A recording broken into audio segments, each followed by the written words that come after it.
Hi, I'm Amanda Zenk. I'm the Director of Secondary Curriculum for the Melville School District. I'm here to explain how to fill out an individual administrative leave form. The individual administrative leave request form needs to be filled out anytime a teacher is going to be absent from their classroom, unless it's a case of regular leave or bereavement. The administrative leave form can be found in your school office and must be completed and submitted to the curriculum office at least 2 weeks prior to your requested leave, per school board policy. Section 1 must be filled out by all teachers. It contains the teacher's name, their school, the date of the leave, the name of the conference they plan to attend, and most importantly, a description and location of the activity that the teacher is planning to attend.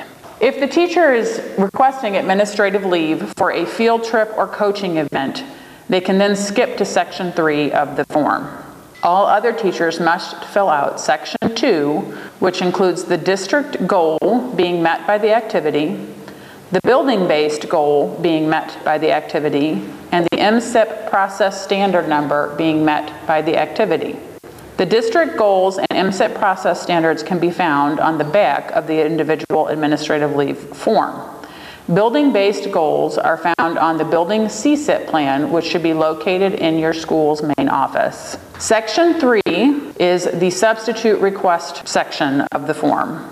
If no substitute is needed, the applicant must still check the none box in Section 3. Once your administrative leave has been approved, Chris Somerville will enter your sub only for administrative leave. It is your responsibility to maintain your sub pool online if you want a particular sub to fulfill your request. Prior to filling out the form, please check the substitute calendar available on district resources to ensure sub availability, as some days are closed due to excessive demand. The line stating paid from budget code must only be filled in with a budget code, which will be obtained from either the school office in the case of an activity account, or will be filled out at the curriculum office in the case of the building PD budget. If you don't know the budget code, please leave this section blank. The Bill 2 line refers to the rare circumstance in which a school is being reimbursed for the substitute cost by an outside entity, such as a university or conference.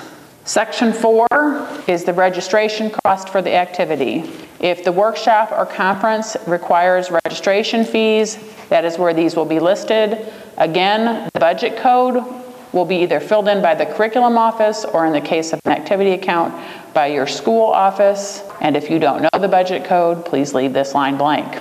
Section 5 is other costs, which include things like mileage, hotel, and food costs for conferences that are out of town. Section 6 are the required signatures. If the PD activity is being paid for from the building PD budget, the full amount, including substitute, registration, mileage, hotel, etc., should be filled in this line and signed off by the building professional development rep. If this is a coaching or field trip activity, it is not necessary to obtain the professional development rep's signature. All individual administrative leave requests must be signed and approved by the building principal before they are sent over to the curriculum office to the attention of Chris Somerville at Jefferson Barracks. All individual leave forms must be completed and submitted at least 2 weeks prior to the requested leave. The only exceptions allowed to this 2-week policy are for extenuating emergency situations, such as when a sporting team makes it to a district or state final and it is not possible to submit 2 weeks' notice. Thank you for taking the time to fill out your administrative leave form completely, accurately, and on time.